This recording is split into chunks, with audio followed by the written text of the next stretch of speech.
I want you to take a second and imagine spending 6 entirely unrecorded years of your life vividly hallucinating. Wow, yeah, 6 years is a massive amount of time to just be, completely checked out. Right. And during these 6 years, you are experiencing like absolute abject terror, or you're experiencing the impossible sensation of unassisted flight. Or profound, gut-wrenching heartbreak right before you suddenly transition to a totally mundane chore. Exactly, like folding laundry or waiting in line at a grocery store. But here is the kicker. Imagine that while every single one of these intense, vivid things is happening to you, you are completely physically paralyzed. I mean, it really sounds like a premise for a psychological thriller or maybe some sort of advanced sensory deprivation experiment gone totally wrong. But we are actually just describing the baseline operating system of the human brain. We are describing dreaming. Yeah, the basic human experience. Right. You, the listener, spend roughly 1/3 of your entire human life asleep. And out of that time, you spend about 2 hours every single night dreaming. Which is just wild to think about. It is. Over an average lifespan, that adds up to about 6 full years of hallucinating in the dark. And that brings us to the mission of today's deep dive. We are unpacking the ultimate nightly mystery. Because despite millennia of human obsession and despite decades of incredibly advanced modern neuroscience, the actual why of dreaming remains one of the most actively debated topics in all of science. We have mountains of hard data on the physical mechanics, right? Like we can put a sleeping person in a functional magnetic resonance imaging scanner, Like fMRI. right, Yeah, an fMRI, and we can actually watch the electrical storms of a dream happen in real time. exactly. We know which neurochemicals flood the synapses and which ones drain away. We can map the architecture of the sleep stages with pinpoint precision. But the interpretations of that raw data deeply divide the scientific community. So our goal today is to look at the physical evidence, explore the prevailing theories of what this biological theater is actually doing for you, and honestly map out the boundaries where science is still entirely in the dark. Sounds like a plan. So to figure out why we do this, we have to look at the brain scanner. What is actually firing in the dark while you are physically dead to the world, snoring into your pillow? Well, before we even get to the brain regions, let's break down the subjective experience. Because a dream isn't just a stray thought, is it? No, not at all. Right, the phenomenology of the dream state is highly distinct. When we define a dream scientifically, we're looking at a state characterized by 4 main pillars. First, vivid visual imagery. Like you are actually seeing things. Exactly. The visual cortex is constructing an environment you genuinely perceive. Second is narrative sequencing. It might be completely bizarre, but events do unfold across a timeline. There's a plot, even if it's a crazy one. Yeah, exactly. Third is high emotional engagement, which is heavily skewed toward primary emotions like fear, anxiety, and surprise. And fourth, and this is the crucial one, a profound sense of presence. Meaning you feel like you're really there. Right. You do not feel like you are sitting in a theater watching a screen. Your brain genuinely believes it is embodied inside the simulation. It's virtual reality running entirely on wetware. Perfectly said. But this simulation isn't running constantly, right? Like if you're listening to this right now and you try to remember what you drank last night, you are almost certainly remembering something that happened right before you woke up. Right, rather than right after you fell asleep. The timing is highly structured. The most vivid, immersive, story-like dreams happen during rapid eye movement sleep, or REM. And REM sleep doesn't just happen once. No, it occurs in cycles throughout the night. Your first REM cycle might only last maybe 10 minutes. But as the night progresses, the cycles elongate. By the time morning approaches, you might be in a REM cycle lasting 45 minutes to an hour. Which perfectly explains why the blockbuster cinematic dreams, the ones where you're suddenly back in high school trying to remember a locker combination, or you're running through a shifting landscape, those are the ones you wake up from. Exactly. They are the late-night features. Meanwhile, the dreams you have earlier in the night during non-REM sleep are qualitatively different. Well, if you wake someone up from deep non-REM sleep, they rarely report a narrative dream. They report fragmented thoughts, maybe a static image of a face, or just an abstract concept. It lacks the engine of a story. So the brain essentially operates on a shift schedule, Non-REM handles the abstract, fragmented files early on, and late-night REM fires up the full-blown cinematic universe. That's a great way to look at it. Let's look under the hood of that cinematic universe. What is the physical brain actually doing during late-night REM? Because the term resting seems entirely inappropriate here. Oh, resting is the worst possible word for it. In several key regions, a dreaming brain burns more glucose and oxygen than a brain that is wide awake solving a complex math problem. Wait, really? More energy than doing math? Yes, but the distribution of that energy is radically altered.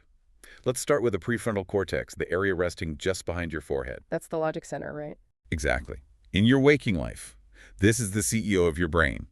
It handles logical reasoning, impulse control, reality testing. During REM sleep, the prefrontal cortex essentially goes offline. It is completely deactivated. That makes total sense of the dream logic. I mean, if I'm dreaming about talking to a giant dog who also happens to be my accountant. Right, as one does. Yeah, I don't for a single second think, wait, dogs can't be accountants and they certainly can't speak English.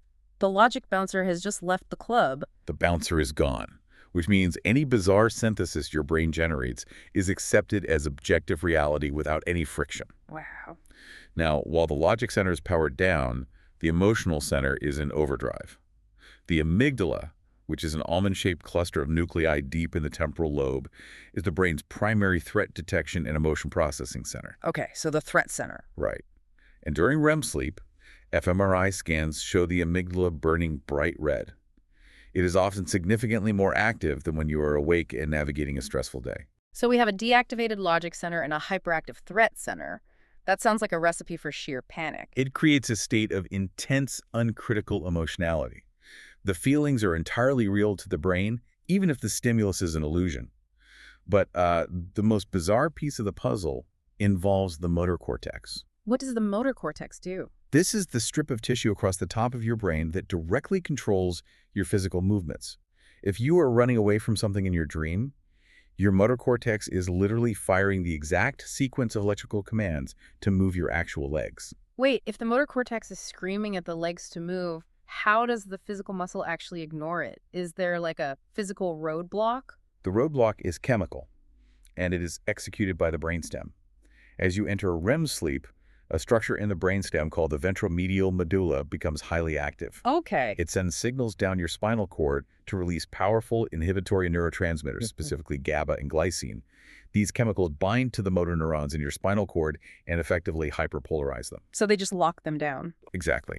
They lock the neurons down so they cannot transmit the move signal to your muscles. It's an active blockade. It is a profound state of active, chemically induced paralysis called REM atonia. From the neck down, you are entirely paralyzed, save for the diaphragm, keeping you breathing, and of course the rapid eye movements that give the sleep stage its name. So if you are listening to this on a treadmill right now, your brain is receiving constant feedback from your feet hitting the belt. Tonight, when you dream of running, your motor cortex will send the exact same signals, but that brainstem blockade traps the signals inside the skull. That's exactly what happens. That is wild. So while all this paralysis and emotion is happening, what is the memory system doing? I've always heard sleep is when we file away the day's events. Right, that filing process is called memory consolidation, and it's driven by a structure called the hippocampus. During the day, your hippocampus acts like a temporary USB drive, recording the episodic memories of what you did and learned. Okay, so it's short-term storage. Yes, the hippocampus has limited storage. During sleep, it engages in what neuroscientists call neural replay.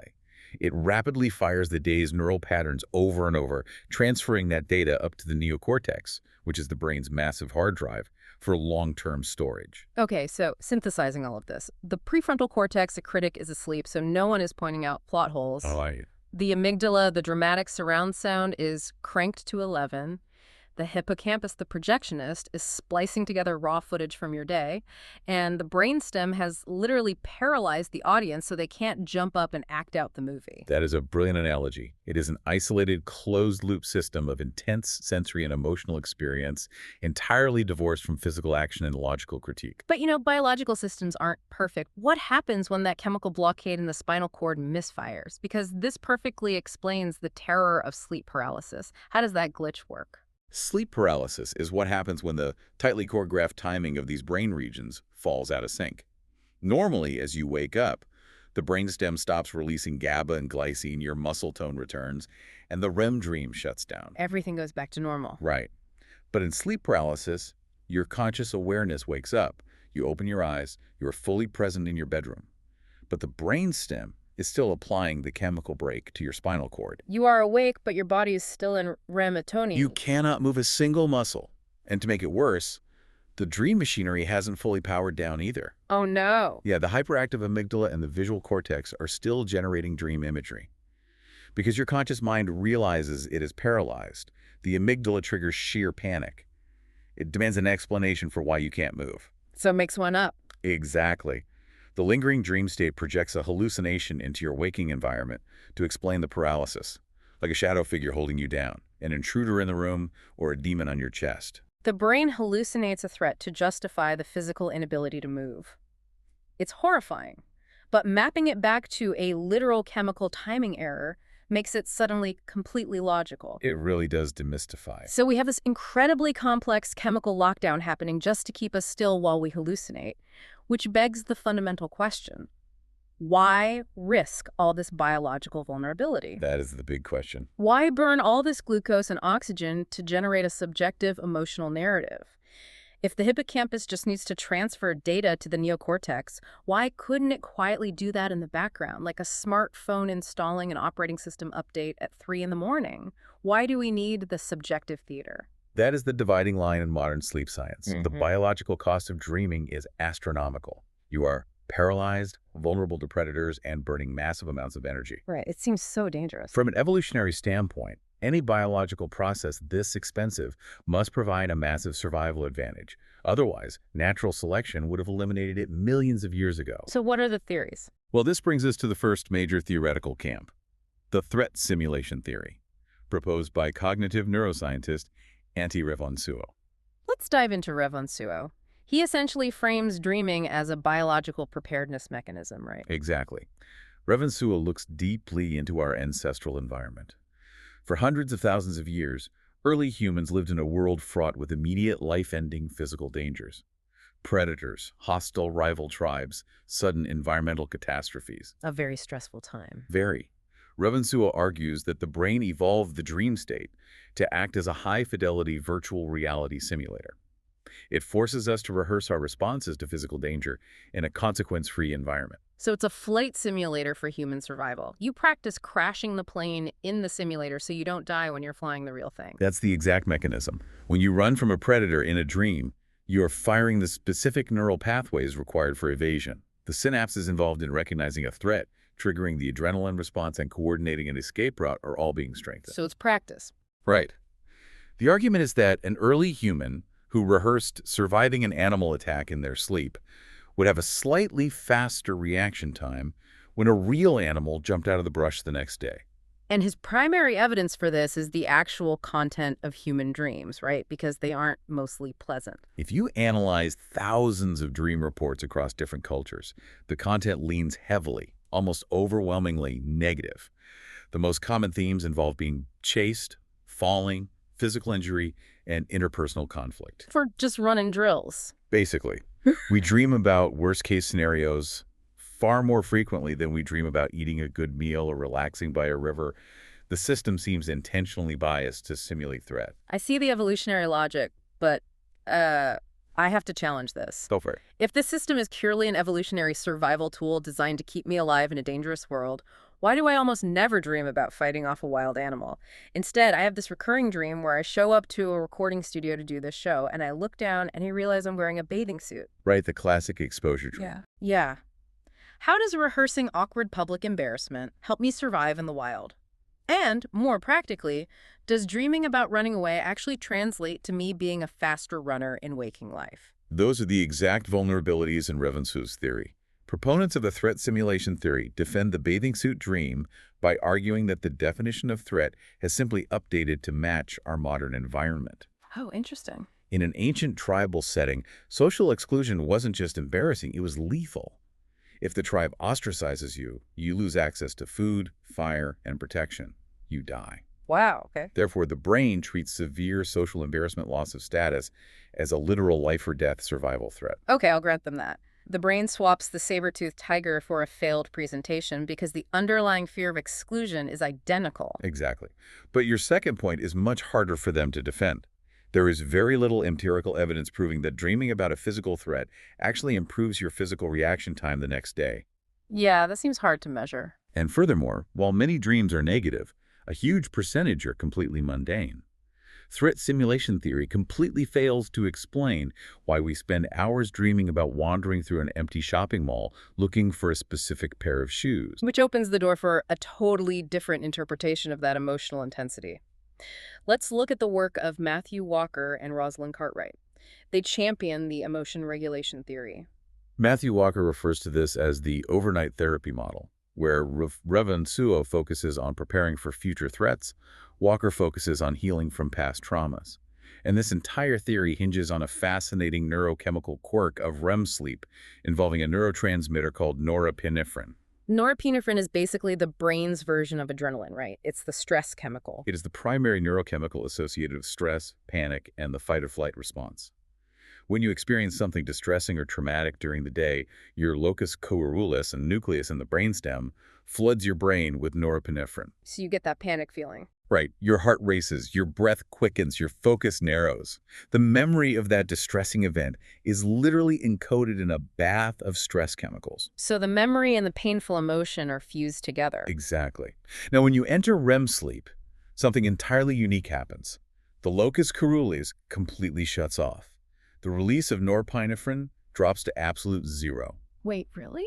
Zero? Absolute zero. REM sleep is the only time in a 24-hour cycle when your brain is completely devoid of this stress chemistry. Wait, how does that work if the amygdala is firing like crazy? Yeah. We just established that dreams are intensely emotional. How can the brain be emotional without the stress chemical? That paradox is the absolute genius of the system. Walker argues that during REM, the brain specifically reactivates the distressing memories of the day. It brings them back to the surface. But because the norepinephrine is shut off, you are re-experiencing the memory in a completely calm, stress-free neurochemical environment. So the brain is essentially tricking itself. It's playing back the scary movie, but it's disconnected the physical panic button. Yes. By reprocessing the memory in a safe chemical environment, the brain is able to strip away the visceral emotional pain attached to the memory. It depotentiates the effective charge. So it takes the sting out of it. Exactly. You wake up the next day, and you still remember the distressing event. You haven't lost the data, but it doesn't make your heart pound in your chest the way it did yesterday.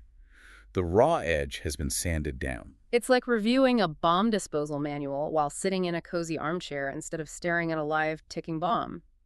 You retain the vital information, but you remove the panic that would paralyze you. And the clinical evidence supporting this is incredibly strong. If you take healthy subjects and deliberately deprive them of REM sleep-like, waking them up every time they enter that stage, their emotional reactivity the next day is severely dysregulated. They're just on edge. Right. The amygdala becomes hyper-responsive because the brain hasn't had its overnight therapy session. The emotional charge of yesterday's memories hasn't been stripped away. This has profound implications for how we understand PTSD, doesn't it? It is central to the modern neurobiological understanding of trauma. In a patient with post-traumatic stress disorder, this specific REM mechanism appears to be fundamentally broken. How so? The trauma is so severe that it overrides the system. When the brain tries to process the traumatic memory during REM sleep, the locus coeruleus fails to shut down. Norepinephrine continues to flood the brain. So the patient isn't getting the stress-free processing environment? They are getting the exact opposite. They are re-experiencing the trauma with the full, original physiological panic. This is why PTSD nightmares are not typical dreams. They are literal, relentlessly looping replays of the traumatic event. That is heartbreaking. It is. The overnight therapy fails, the emotional charge is never stripped away, and the patient wakes up just as traumatized as they were when they went to sleep. That makes the function of dreaming feel so incredibly vital. It frames sleep not just as physical rest, but as active, necessary psychological healing. Absolutely. But what about all the mundane dreams? The ones that aren't preparing us for a tiger attack and aren't healing a deep emotional wound? Let's talk about the memory consolidation theory. This theory suggests that dreaming is simply the subjective byproduct of the brain's nightly data management. We talked about the hippocampus transferring daily memories to the neocortex. Well, What if the conscious experience of a dream is just our minds watching those files being moved across the desktop? Freud actually touched on this over a century ago, didn't he? He called it day residue. Yes. Freud noticed that fragments of recent, entirely mundane waking events constantly bleed into dream narratives. You walk past a bakery during the day, you dream about eating a croissant that night. Right. You read a confusing email, you dream about staring at a screen of scrambled text. The brain is shuffling the day's intake. But modern cognitive science has taken day residue and proved it is an active mechanism of learning. I read about these incredible studies involving rats and mazes that perfectly illustrate this. How did those work? The famous studies by Matt Wilson at MIT involved implanting microelectrodes into the brains of rats to monitor individual neurons. First, they let the rats run a complex physical maze while awake, and they recorded the specific, unique sequence of neurons that fired as the rat learned the route. It's a distinct electrical signature. The exact neural melody of the maze. Right. Then, they let the rats go to sleep. When the rats entered REM sleep, the researchers watched the monitors. The exact same sequence of neurons began firing. Wait, really? Yes, the rats were mentally running the maze in their sleep. They were dreaming of the maze. That is astonishing. We literally eavesdropped on a rat's dream. And human studies mirror this entirely. Researchers have had human participants learn complex tasks, navigating a 3D virtual maze, or playing a highly spatial video game like Tetris, or learning a new finger sequence on a piano. And what happened? The participants who reported actually dreaming about the game or the piano keys showed significantly greater improvement in their performance the next morning compared to people who slept the same amount but didn't dream about the task. So if I'm learning to play the guitar and I dream about a specific chord progression, that dream isn't just a random hallucination. It is literal evidence that my brain is physically cementing that motor pattern into my neural circuitry while I sleep. Exactly. The dream is the exhaust fume of the learning process. That is a perfect synthesis. But there is one final major theory we need to explore, and it strips away a lot of the evolutionary grandeur. Okay, let's hear it. It doesn't look at dreams as a purposely built therapist or a highly tuned data transfer protocol. It looks at a brain network called the default mode network. The default mode network. What exactly is this? The brain operates using various large-scale networks. When you are highly focused on an external task, say parallel parking a car or doing a math puzzle, your executive control network is active. Makes sense. But when you finish that task, when you sit on a bus staring out the window, mind-wandering, recalling an autobiographical memory, or just daydreaming, a completely different set of highly interconnected brain regions lights up. That is the default mode network. Oh, I see. It is the brain's baseline state of internal imagination when it is untethered from external demands. It's the screensaver that kicks on when the mouse stops moving. Exactly. And recent functional imaging has revealed a massive correlation. The exact same default mode network that drives your waking daydreams is massively, overwhelmingly active during REM sleep. So what does that mean for the why of dreaming? It leads to a provocative, somewhat deflationary conclusion. What if dreaming isn't a specialized evolutionary tool at all? When you fall asleep, you are plunged into sensory deprivation. Your eyes are closed, the room is dark and quiet, and your body is paralyzed. Total isolation. You are completely cut off from the external world. So the default mode network just turns on and does what it is literally designed to do. It hallucinates, it pulls fragments from memory, Right. It imagines scenarios. It's just the brain entertaining itself because the sensory inputs are completely dark. Under this theory, dreaming is simply unconstrained daydreaming. It happens not because it has a grand evolutionary purpose, but because a highly complex associative brain simply cannot stop generating patterns, even when the lights are off. So the bizarre storyline of the dream isn't necessarily the point, it's just the natural noise of a complex system left running in the dark. That completely shifts the perspective. We've laid out the grand frameworks: biological threat preparedness, neurochemical emotion regulation, cognitive data filing, and the unconstrained default mode screensaver. Right, the big four. Now, I want to take these abstract theories and test them against the on-the-ground reality of what billions of people actually experience. Let's dig into the universal dream lexicon, because despite the infinite diversity of human lives across cultures, there are highly specific themes that almost every human being on the planet dreams about. This is where the phenomenology meets the biology in really surprising ways, because some of these universal dreams are profoundly psychological, while others are purely mechanical glitches. Let's start with the most universal experience of all. falling. You're walking down a sidewalk, suddenly the concrete dissolves, you are plummeting into an abyss, your stomach drops, and you violently jerk awake in bed. How does that fit into the grand theories? What's fascinating about the falling dream is that biology throws us a massive twist. The falling sensation isn't actually a true narrative REM dream. It is a biological artifact of the sleep onset transition. Wait, what do you mean? It feels incredibly real. It feels real, but it is deeply tied to a physiological phenomenon called a hypnic jerk. When you first get into bed and begin to transition from wakefulness to the very early stages of sleep, your body begins to relax. Your muscle tone drops, your heart rate slows. Okay, standard falling asleep stuff. Right. But occasionally the vestibular system in your inner ear, which controls your sense of balance and spatial orientation, misfires during this transition. So as the muscles go slack, the inner ear sends a bad signal. Yes.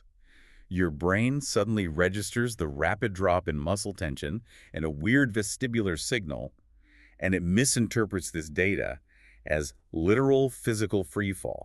The brain panics, thinking, we are falling out of a tree. Oh, and so the massive twitch that wakes me up is my brain sending an emergency signal to my limbs to catch a branch. Precisely. The visual narrative you experience, the sidewalk dissolving, the abyss, is usually a split-second hallucination constructed after the fact to explain the sudden vestibular drop. That's crazy. It is a biological artifact, not a meaningful psychological symbol. You aren't dreaming about falling because you subconsciously feel out of control in your career. You are experiencing it because your vestibular system glitched while your muscles relaxed. There are so many poetic, psychoanalytic interpretations of the falling dream, but I love the mechanical reality of it. Okay, what about the next universal classic, being chased? Being chased is incredibly common, and it maps flawlessly onto Revansua's threat simulation theory. Being pursued by an unknown attacker or a wild animal is the absolute prototypical evolutionary threat. Your brain is running the core survival script. But here is the thing about chase dreams that drives me absolutely crazy. I am never running at my actual waking life speed. It is always that agonizing slow motion running. Oh, yes. It feels like I'm trying to sprint through waist-deep molasses. My legs weigh 1,000 pounds, and the harder I try to push, the slower I go. Why does that incredibly specific sensation happen? That highly specific, agonizing feeling of slow motion connects directly to the brainstem blockade we discussed earlier, Yeah. RMS Antonia. Remember, during the dream, your motor cortex is screaming at your legs to run. It is sending the electrical action potentials down the line. Right, but the spinal cord has the chemical brakes on. Exactly. Now, in waking life, when your motor cortex tells your legs to move, it expects something back, proprioceptive feedback. It expects sensory signals confirming that the muscles are contracting, that the joints are bending, and that wind is rushing past your skin. Because that's how it knows it works. Right. But because you are paralyzed in bed, the motor cortex receives zero movement feedback.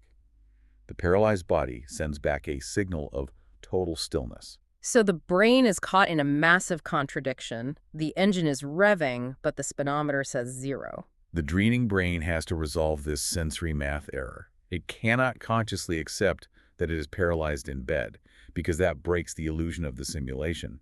So it weaves the lack of physical feedback into the narrative. I must be moving through molasses. The gravity must be incredibly heavy here. Wow. The feeling of slow motion is a frantic biological cover-up to explain the paralysis to the conscious mind. That completely flips how I view nightmares.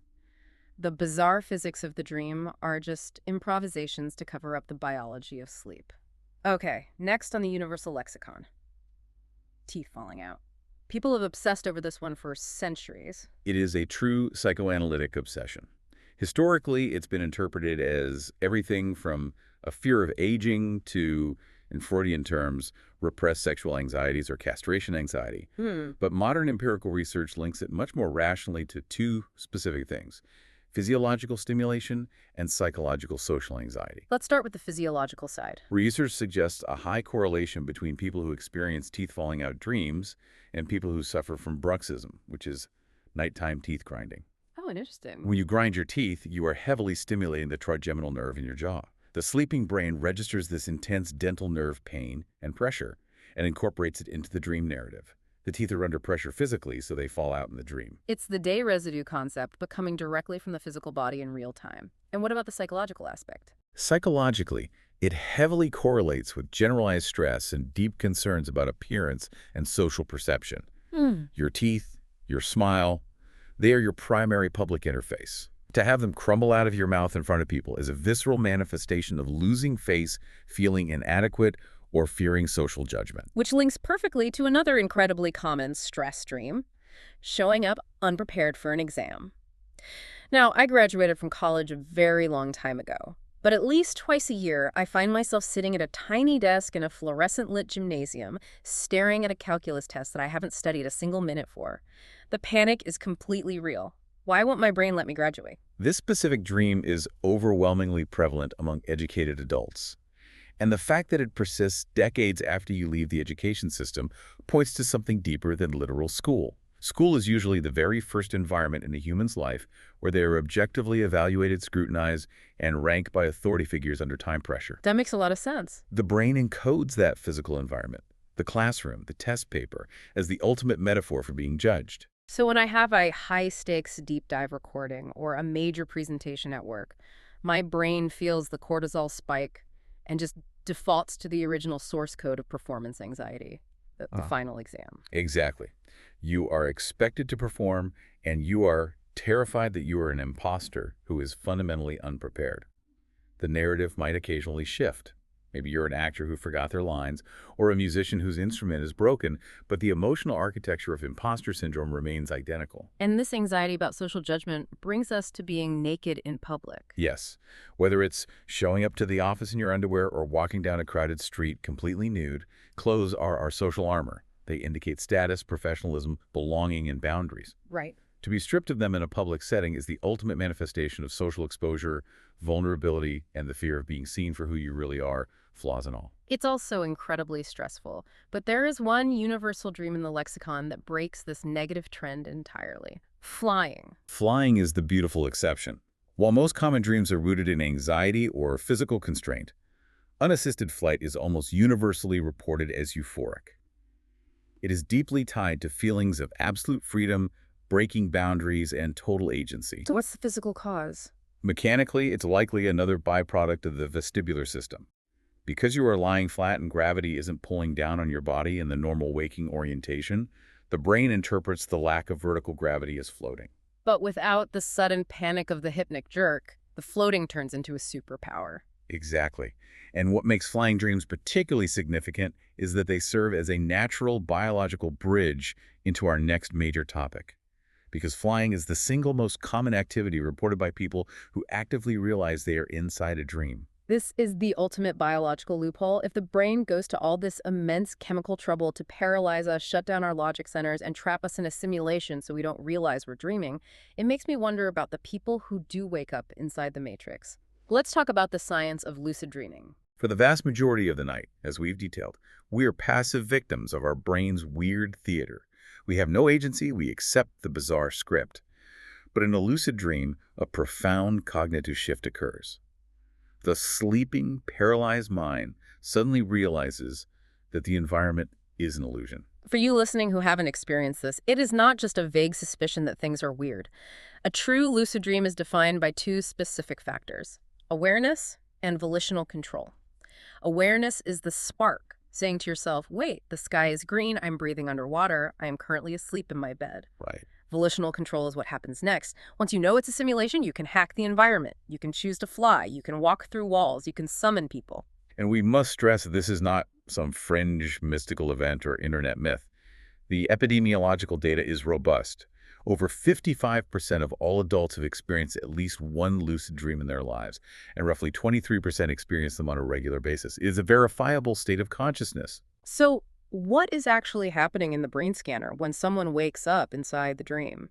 How is that physically possible if the prefrontal cortex is powered down? The neuroscience behind this was pioneered in the 1980s, largely by researchers like Dr. Stephen LaBerge at Stanford. LaBerge knew that during REM sleep, the body is paralyzed, but the eye muscles are not. That's the rapid eye movement. Right. So he took experienced lucid dreamers, put them in a sleep lab, hooked up to EEG machines, and gave them a specific instruction. When you realize you are dreaming, move your actual physical eyes completely to the left, then completely to the right, 3 times in a row. That is incredibly clever. They used the eye movements to send a Morse code signal from inside the dream to the researchers in the waking world. Precisely. And when the subject signaled that they were lucid, The researchers looked at the brain activity. They saw something remarkable. The lateral prefrontal cortex, the exact logic and reality testing center that we established, shuts down during ordinary REM sleep, suddenly reactivated. It just turned back on. Yes. Specifically, it showed a surge in gamma band frequencies, which are associated with high-level conscious awareness and executive function. The logic bouncer woke back up, walked into the club, looked around at the talking dogs, and realized it was all a hallucination. You literally bring your conscious, waking cognitive capacities into the unconscious generated dream environment. The body remains deeply asleep and paralyzed, but the executive mind is online. I know people actively try to train themselves to achieve this state. They want to be the directors of their own virtual reality. But how do you force a dormant brain region to turn back on while you are unconscious? What are the scientifically backed cognitive mechanisms to induce this? There are a few proven techniques, and they all rely on hacking different memory systems. The most foundational technique is reality testing, which relies on habituating schema. During your waking hours, you build a habit of genuinely questioning your reality. How does that look in practice? You ask yourself, am I dreaming right now? And you perform a physical test. You try to push your index finger through the solid palm of your opposite hand, or you look at a digital clock, look away, and look back at it. Why the clock? Because the dreaming brain is notoriously terrible at rendering stable, complex text or numbers. If you look at a clock in a dream, it might say 4.15. You look away and look back, and it suddenly reads an alien symbol, or 99.82. Oh, wow. By building the rigid habit of testing reality during the day, that habit eventually bleeds over into your sleep. You will be in a dream, you will habitually look at a clock, the numbers will scramble, and that anomaly forces the prefrontal cortex to snap to attention. Okay, I actually tried reality testing for a while, and it didn't really work for me. I just kept dreaming that my finger could push through my hand, and my dream logic just accepted it as normal. That happens a lot. But I read about LaBerge's other major induction technique, MLLD, which essentially hijacked memory. How does hacking memory differ from just doing reality checks? MILD stands for mnemonic induction of lucid dreams. Instead of relying on a random habit, MILD heavily leverages your prospective memory, your ability to remember to do something in the future. Okay. To execute MILD, you wake yourself up after about 5 hours of sleep, which puts you right on the edge of your longest REM cycles.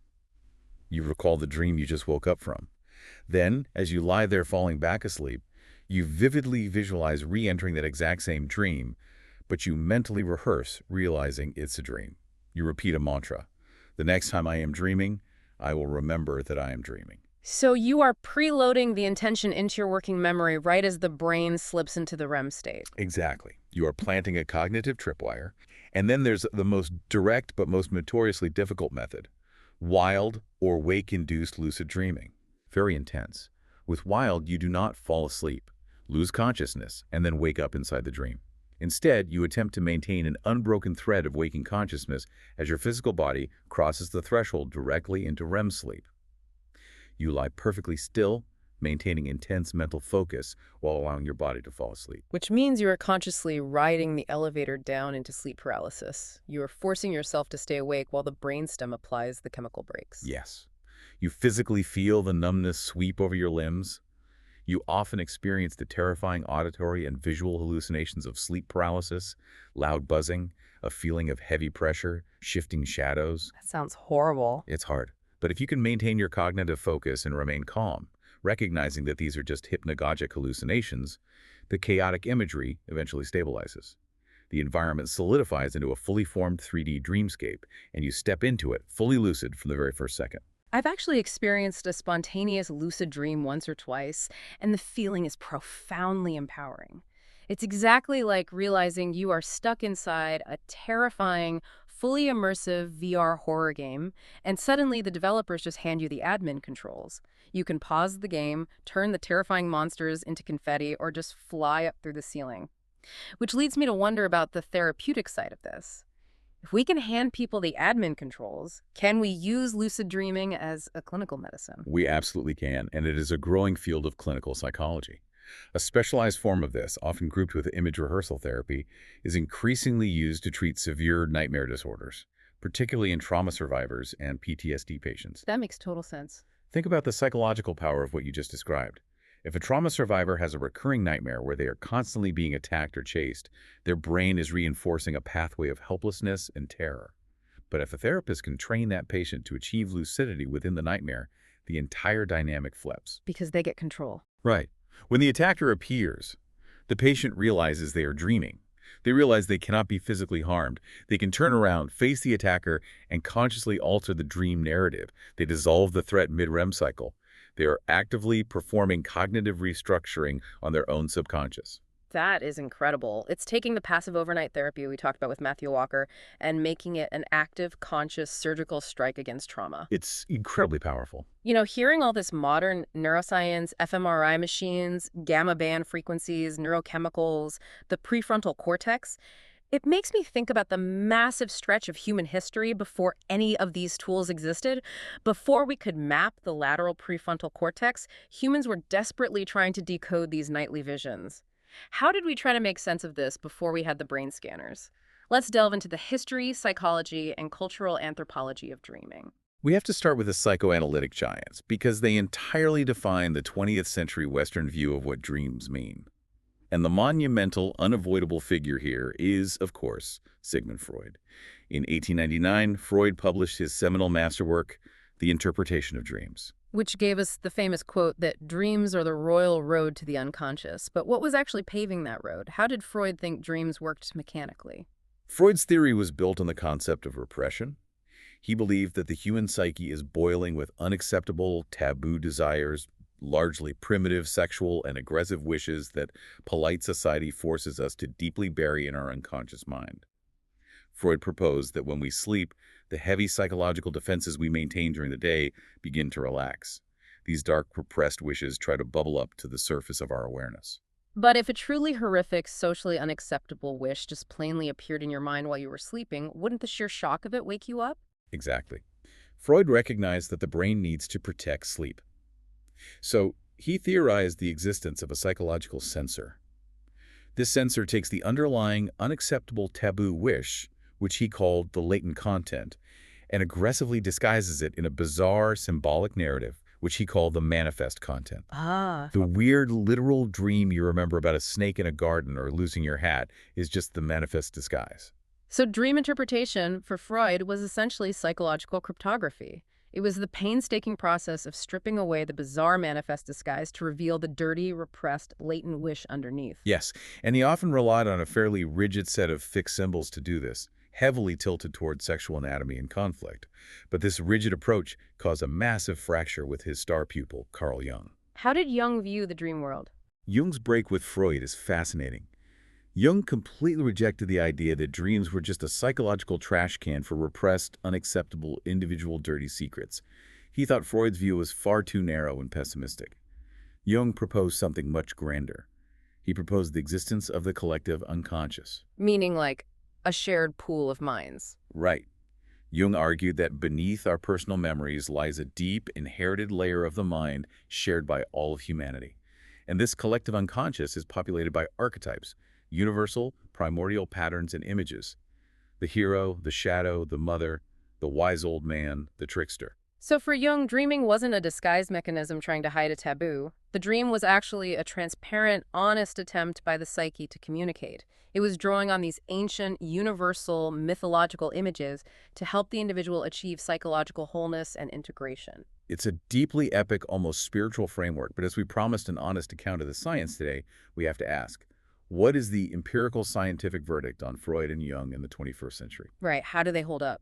The honest truth is highly critical of their specific mechanisms. Freud's idea of an active censor disguising specifically sexual wishes using a fixed dictionary of symbols lacks almost any empirical neurological support. And Jung's concept of a literal, biologically inherited collective unconscious filled with specific images lacks any identifiable genetic or neurobiological mechanism. So they were brilliant observers, but they got the plumbing wrong. Exactly. However, their core foundational intuition remains undeniably relevant to modern science. Modern sleep researchers agree with Freud and Jung on one massive fundamental point. Dreams process emotionally significant material. They aren't just static. No, they reflect our deepest ongoing psychological concerns, our unresolved conflicts, and our emotional state. They were right about the what, but they lacked the tools to correctly identify the how. Now, if we step outside of 19th and 20th century Europe, I want to ask how non-Western cultures historically viewed the ontological reality of dreams. Because treating a dream as just an internal psychological movie or a byproduct of memory consolidation feels like a distinctly modern, highly Western, post-Enlightenment idea. It is extremely modern, and historically speaking, it is the minority view. If we look across global anthropological perspectives, the dream is almost never reduced to just internal psychology. For instance, in many indigenous cultures across the Americas, among Aboriginal Australians, and in various African traditions, dreams are not understood as brain-generated hallucinations. They are deeply integrated into an animistic worldview. They are treated as parallel realities. Parallel realities. You mean you actually go somewhere else when you fall asleep? Yes. The concept of a mobile soul or a wandering spirit is very common. In this framework, while the physical body rests, the spirit leaves and interacts with a parallel spiritual dimension that is just as ontologically real as the waking world. Therefore, the content of the dream isn't a metaphor to be decoded by a therapist. It is literal, actionable information. So if you dream of a specific animal, it's not a symbol of your repressed anger. You literally interacted with the spirit of that animal. Exactly. It serves as a vital medium for receiving warnings about the future, locating scarce hunting grounds, diagnosing physical illnesses, or engaging in direct, literal communication with deceased ancestors and spiritual entities. The dream has immense social and practical weight. And this reverence for the dream state goes back to the absolute cradle of recorded human civilization, doesn't it? It does. In the ancient worlds of Mesopotamia and Egypt, dreaming was highly institutionalized. From Mesopotamia, we have the Assyrian Dream Book, which dates back to roughly 1700 BCE. It is one of the oldest known written texts dedicated entirely to systematic dream interpretation. What does a 3,700-year-old dream dictionary look like? It's structured almost like a legal code or a scientific manual. It uses a protasis and apodosis structure, essentially. If X, then Y. If a man dreams of flying, then his wealth will increase. If he dreams of losing a tooth, a relative will fall ill. Oh, wow. The ancient Egyptians took this even further. They viewed dreams as direct, divine messages from the gods. But the gods speak in riddles, so dreams weren't something a commoner could analyze themselves. It required a highly specialized elite class of priests called the Masters of the Secret Things to decode what the gods were demanding. That's a great job title. The Egyptians even practiced dream incubation, sleeping in specific sacred temples hoping to be visited by a god who would cure their illness or answer a political question. That is fascinating. What about the major global religious traditions that are still widely practiced today? How is dreaming handled there? In the Islamic tradition, there's a very rigorous, structured, tripartite division of dreams.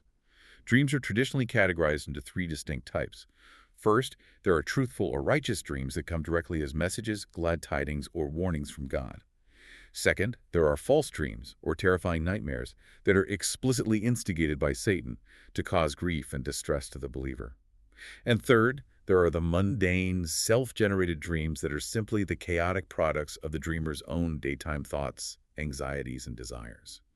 The sayings of the Prophet Muhammad give significant spiritual weight to the truthful dreams, framing them as a fraction of prophecy. And what about Eastern traditions? In the Hindu tradition, particularly evident in ancient texts like the Mandukya Upanishad, dreaming occupies a profound philosophical and metaphysical space. It is not just a biological state of resting. It is explicitly considered a distinct state of consciousness, the second of four states, sitting between the waking state, Jagrat, and the state of deep, dreamless sleep, Sushupti. Oh, so it has its own level. Exactly. The dream state, known as Taijasa, is a unique plane of inward-turning conscious existence, possessing its own inherent spiritual significance. When you lay all of that out, from the indigenous spirit journeys to Assyrian dream books, from the Islamic tripartite division to Freud's Royal Road and modern fMRI machines measuring gamma waves, if we synthesize all of this, what is the through line? What is the one thing everyone agrees on? The profound synthesis is this. Across every single culture, every historical era, and every scientific paradigm, there is a universal unspoken agreement that dreams warrant her deep attention. Whether it's the gods issuing a warning, the ancestors guiding a hunt, the collective unconscious trying to integrate a shadow self, or the hippocampus meticulously consolidating a spatial memory. Everyone agrees that something incredibly significant is happening when we close our eyes. They just deeply, radically diverge on the source of that significance. Which perfectly sets up our final chapter today. Because if we strip away the ancient divine dictionaries and we set aside the rigid Freudian symbols of repression, What practical use can you, the listener, actually get out of your dreams tonight? What can we physically do with all this neuroscientific and psychological knowledge? The most immediate, scientifically supported action you can take to engage with this part of your brain is dream journaling. We mentioned the 95% rule earlier, the fact that most people forget up to 95% of their dream content within 5 minutes of waking up. Right. This is a neurochemical reality. As you wake up, the brain rapidly shifts its neurochemical profile, flooding with serotonin and noradrenaline to make you alert, which rapidly erases the fragile temporary memory buffers where the dream was being held. So how do we beat the chemical wipe? By externalizing the memory immediately. Keeping a dedicated journal and a pen right on your nightstand and writing down whatever fragments you remember the absolute second you open your eyes forces the brain to crystallize that fragile short-term memory into a more stable narrative. But if we've established today that there is no fixed universal dictionary, if a snake in a dream doesn't universally mean betrayal, and falling just means your inner ear glitched, then what is the actual psychological benefit of writing it down? Am I just recording a weird, chaotic movie for no reason? The benefit isn't about decoding secret prophecies using a cipher. The immense psychological benefit lies in the practice of reflective attention. Research shows that people who keep consistent dream journals develop a significantly greater sense of self-understanding and emotional intelligence over time. That makes sense. By simply paying attention to your own internal, untethered mental life, you begin to notice profound emotional patterns. You might notice, wow, every time I have a major deadline approaching at work, I don't dream about work, but I dream about being hopelessly lost in a labyrinth. You aren't decoding a magical prophecy. You are tuning into the specific visual metaphors your brain uses to process stress. You are checking in with your own emotional undercurrents. I love that perspective. It's just a daily, judgment-free check-in with your subconscious emotional state. It's a conversation with your default mode network. Okay, what's our second practical takeaway? Because capturing the dream relies on actually having them. Let's talk about sleep hygiene, specifically regarding protecting our REM sleep. This is a critical biological point because we know that the longest, most vivid, and most psychologically beneficial narrative dreams happen in the late-night REM cycles. You have to fiercely protect the second half of your night. Oh, absolutely. If you only sleep 5 or 6 hours, you are not just losing a percentage of all sleep stages, you are disproportionately amputating your REM sleep, which means you are literally robbing yourself of Matthew Walker's overnight emotion regulation and the hippocampus's memory consolidation. And how do our daily lifestyle choices impact that delicate architecture? Let's talk about the big two disruptors, alcohol and caffeine. They are massive disruptors to the dream state. Alcohol is a potent REM sleep suppressor. It functions as a sedative, heavily promoting deep, non-REM sleep early in the night by mimicking GABA, an inhibitory chemical. It might help you lose consciousness quickly, but it fundamentally alters the architecture of your sleep, crushing the REM cycles. You literally block the overnight therapy session. The norepinephrine doesn't get properly processed. Exactly. This is why a night of heavy drinking often results in a total lack of vivid dreams and leaves you feeling completely unrestored and emotionally fragile the next day. Furthermore, as the alcohol metabolizes and leaves your system in the early morning, the brain often experiences a REM rebound, where it frantically tries to catch up on the missed REM sleep, frequently resulting in intense, highly stressful nightmares. What about caffeine? Caffeine operates differently. It blocks adenosine receptors, essentially masking your brain's natural sleep pressure. Consuming caffeine late in the day simply delays the onset of your entire sleep cycle. It pushes your whole sleep schedule back, squeezing out the total time available for those crucial, lengthy, late-night REM cycles to occur before your morning alarm goes off. Makes total sense. If you want a rich, psychologically restorative dream life, you have to biologically protect the space for it to happen. And what about people who are actively suffering during that space? What about nightmare management for people who haven't mastered lucid dreaming? For people suffering from recurrent, distressing nightmares, there is a highly effective, practical, clinical technique called image rehearsal therapy, or IRT. And the brilliant thing is, you do the work while you are completely awake and safe. How does it work? You take the recurring nightmare, you sit down in the daylight, and you write out the narrative in detail. And then you deliberately rewrite the ending into something positive, empowering, or completely neutral. You rehearse this new, safe narrative vividly in your mind for 10 to 15 minutes during the day. So if I keep having a nightmare about being chased down a terrifying dark alley by a shadowy figure, I sit at my kitchen table with a cup of coffee and I imagine that exact same alley, but this time I turn around and the shadow steps into the light and it's just a friendly stray dog looking for food. Exactly. By vividly visualizing that new ending while awake, you are actively rewiring the neural pathway that the nightmare relies on. You are creating a cognitive off-ramp. Oh, that's brilliant. When you go back to sleep, the brain hits that familiar script of the dark alley. But now there's a newly practiced, highly accessible alternative ending. It physically changes the subconscious narrative and has been shown to significantly reduce nightmare frequency and intensity. That is deeply empowering. It proves we aren't entirely helpless victims of our own neurochemistry. Which brings us to our final takeaway, embracing uncertainty. We've looked at the intense biology of the brainstem, the evolutionary theories, the ancient cultures, the sleep labs. Where do we ultimately land? The healthiest modern approach lies in a balanced middle ground. Dismissing dreams as completely random, meaningless biological noise is scientifically wrong. We know they reflect real emotional processing and memory consolidation. Right. But confidently decoding a specific dream symbol as an absolute, objective truth, believing a dream dictionary holds the key to your future is also scientifically wrong. The sweet spot is curious, gentle attention. You take the emotional content seriously without over-interpreting the specific, literal, bizarre events. You listen to the feeling of the dream, not the facts of it. That is a brilliant summary. We have covered incredible ground today. We started with the sheer biological weirdness of brainstem paralysis and spinal cord chemical blockades. Yeah, we really did. We walked through the evolutionary flight simulators of our ancestors and the overnight norepinephrine-free therapy of the amygdala. We looked at how lucid dreamers hack their prefrontal cortex with gamma waves, and we traced humanity's obsession from ancient Assyrian tablets right up to modern fMRI machines. It is a profound celebration of the immense complexity of what happens when we close our eyes. It really is. The sleeping brain isn't shutting down. It is booting up a universe entirely unto itself. And as we sign off, I want to leave you, the listener, with a final, slightly provocative thought to chew on. Throughout this entire deep dive, we've talked about the prefrontal cortex, your logical, critical, waking self, the CEO of your brain, as the thing that has to shut down so the dream can happen. We view waking logic as the real us. But given what we just learned about the default mode network running wild, free, and unconstrained during REM sleep, synthesizing memories and generating entire worlds, what if your logical waking mind is actually limiting your creativity? What if the most authentic, unfiltered, and deeply creative version of you doesn't exist during the day at all? What if the truest, most unbound you is the one that only wakes up when your physical body is paralyzed in the dark? That is a beautiful, haunting question to end on. Thank you so much for joining us on this deep dive into the nightly mystery.